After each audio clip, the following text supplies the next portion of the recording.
The legendary Marine Corps AV-8B Harrier II is flying into the sunset, marking the end of an era that began in the 1980s. This jet was the result of a groundbreaking collaboration between the U.S. Marine Corps, the British Army, and McDonnell Douglas, now Boeing. Combining the British Hawker Siddeley Harrier with American engineering upgrades, the AV-8B became an aircraft that symbolized military excellence. Known for its vertical, short takeoff and landing STOL capabilities, the Harrier has been a critical asset for close air support and amphibious operations. While the Harrier's operational role is coming to an end, its legacy is celebrated. Some jets are being preserved in museums as reminders of their pivotal contributions to military aviation. Few aircraft have captured the imagination like the AV-8B Harrier II. Picture a jet that doesn't need a runway, one that can lift off vertically from the deck of a ship or a rugged battlefield clearing.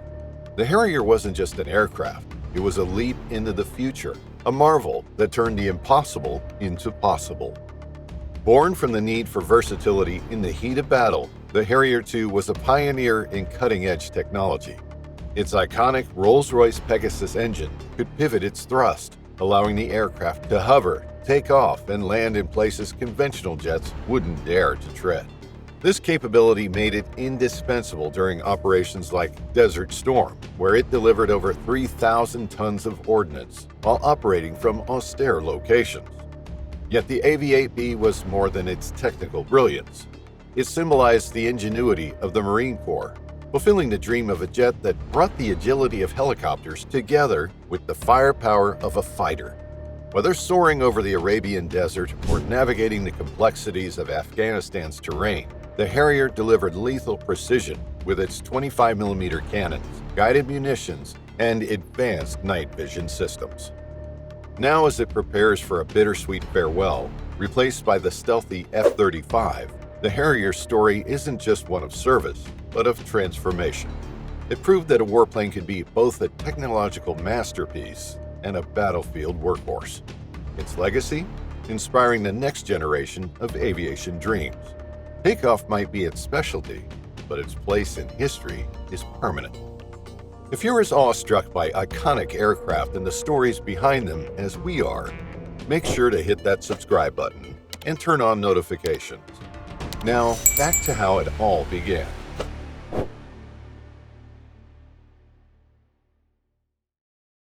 The AV-8B Harrier II's development history began in the late 1960s with its roots in the British Hawker Siddeley Harrier. This jet was licensed in the U.S. as the AV-8A for the Marine Corps. These first-generation Harriers were limited in range and payload compared to contemporaries like the A4 Skyhawk.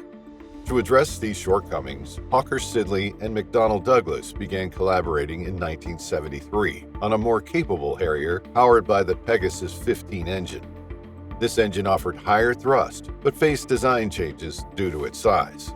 In December 1973, the joint team proposed the AV-16, aiming to double the original Harrier's range and payload. However, by 1975, Britain withdrew from the project due to budget cuts and insufficient aircraft demand. That eventually led to the project's cancellation because the U.S. declined to fund it alone.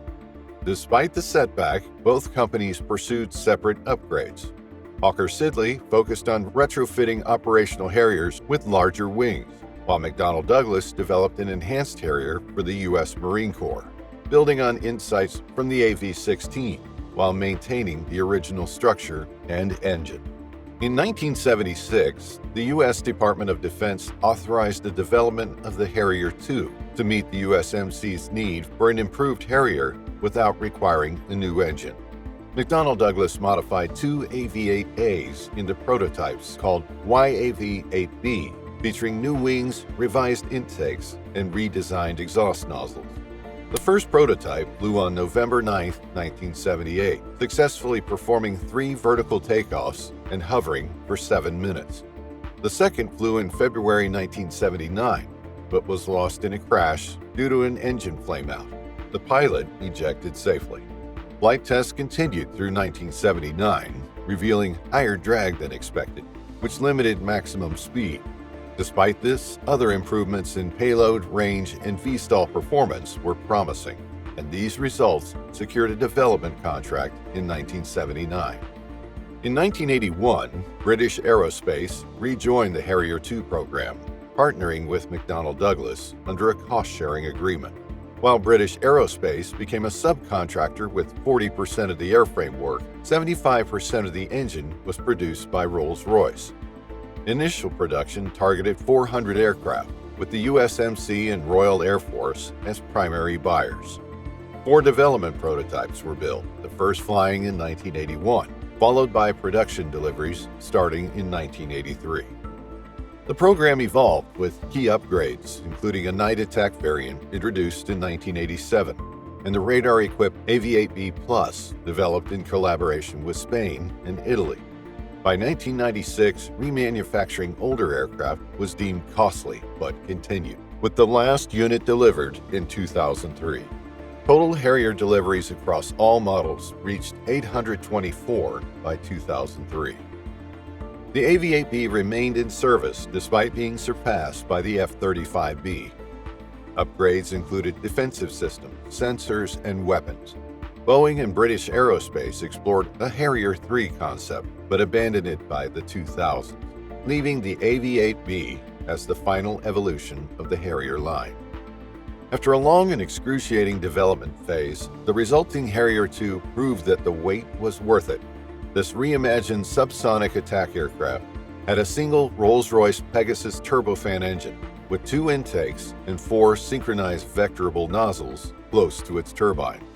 2 of these nozzles are located near the forward and 2 are near the rear. The Harrier II also has smaller valve-controlled nozzles in the nose, tail, and wingtips. The forward and rear nozzles direct thrust downward for lift or rearward for forward motion, while smaller nozzles at the nose, tail, and wingtips stabilize and control the aircraft during hover and low-speed flight. AV-8B Harrier II also supported a redesigned airframe with an enhanced aerodynamic performance. A key change is the elevated cockpit and redesigned canopy, improving visibility for pilots. The aircraft employs carbon fiber composites extensively, reducing weight by 480 pounds while enhancing strength. Its new supercritical wing, made of composites, improves lift-to-drag ratio and payload capacity while remaining lighter than its predecessor. Equipped with 6 wing hardpoints, 1 centerline fuselage station, and 2 fuselage stations for a GAU-12 cannon, the Harrier II can carry up to 9,200 pounds of weapons, including missiles and bombs. The internal fuel capacity increased by 50% to 7,500 pounds, with an optional extended range through external drop tanks and aerial refueling capability. Improved lift devices under the fuselage capture reflected exhaust near the ground, adding up to 1,200 pounds of extra lift. Upgraded avionics like the supercritical wing, hands-on throttle and stick or HOTAS control principle, and increased lateral stability make the aircraft fundamentally easier to fly. The cockpit features a large multifunction cathode ray tube and systems for night attack and radar capabilities in later variants. Defensive systems include radar warning receivers, jammer pods, and chaff dispensers. The AV-8B evolved with night attack and Harrier II Plus upgrades, introducing forward-looking infrared or FLIR for night operations and APG-65 radar for advanced missile capability. Trainer versions like the TAV-8B add a second cockpit, but are non-combat capable. Upgrades like these made this jet the most sought-after attack aircraft of its time. Countries lined up to adapt this masterpiece to their own personalized needs and operations. The AV-8B Harrier II carved a unique place in the annals of modern military aviation, serving multiple nations and excelling in missions.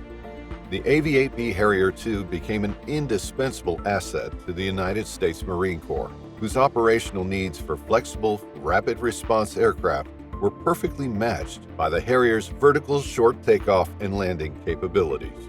Throughout the Gulf War in 1991, it played a critical role in close air support, providing precision strikes on enemy targets while being launched from amphibious assault ships and forward-deployed bases. This flexibility proved invaluable again in the conflicts in Iraq and Afghanistan, where the Harrier supported ground operations, proving itself as an agile and reliable platform in harsh environments. Despite its maintenance challenges, the USMC relied on the Harrier until the transition to the F-35B, marking the end of its long service as the Marines' jump jet. Meanwhile, the Italian Navy also embraced the Harrier II, particularly with the introduction of the AV-8B Harrier II Plus variant, which served aboard the aircraft carrier Cavour. With 18 Harriers in service, Italy used the aircraft extensively in the Mediterranean, where its ability to operate from smaller mobile platforms was essential for maintaining a strong presence in NATO-led operations. The Harrier's ability to perform air defense, reconnaissance, and strike missions enhanced Italy's maritime capabilities, and its interoperability with Allied forces made it an integral part of Italy's naval air strategy. Similarly, Spain adopted the Harrier II as a vital component of its naval air force, deploying the AV-8B Harrier II Plus version from the Juan Carlos I aircraft carrier. With a fleet of 17 aircraft, Spain utilized the Harrier for a range of missions, including close air support and maritime strikes, reinforcing its expeditionary capabilities.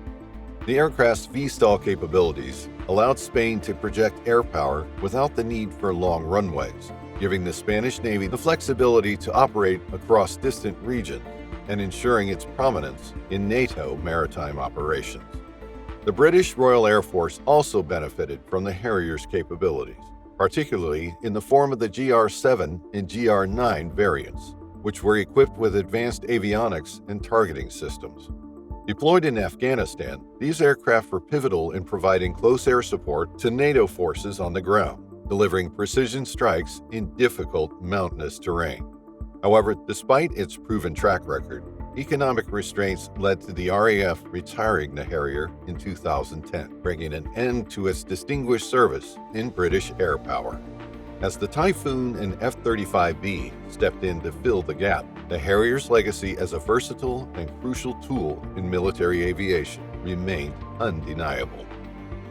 Throughout its service with the USMC, Italian Navy, Spanish Navy, and Royal Air Force, the AV-8B Harrier II proved its worth time and again, adapting to varied combat environments and securing a lasting place in the history of modern military aviation. The legacy of the AV-8B Harrier II will forever shine in the history of modern military aviation. After decades of service with the United States Marine Corps, Italian Navy, Spanish Navy, and British Royal Air Force, the Harrier has left an unforgettable mark. However, newer and more advanced aircraft like the F-35B continue to evolve, offering even more advanced technologies and enhanced capabilities. The Harrier II was, therefore, decided to be retired. The decision was driven by a combination of factors, including the aircraft's age and maintenance challenges, amongst others. While the Harrier's retirement may mark the end of an era, its legacy of pioneering STOL technology and the unique operational advantages it provided will continue to influence aviation design for years to come. The Harrier is remembered not just as a fighter jet, but as a symbol of innovation and adaptability that define the ability to operate in diverse and complex combat situations. What do you think about the retirement decision? How about reviving the legacy by a Harrier III? Let us know in the comments below.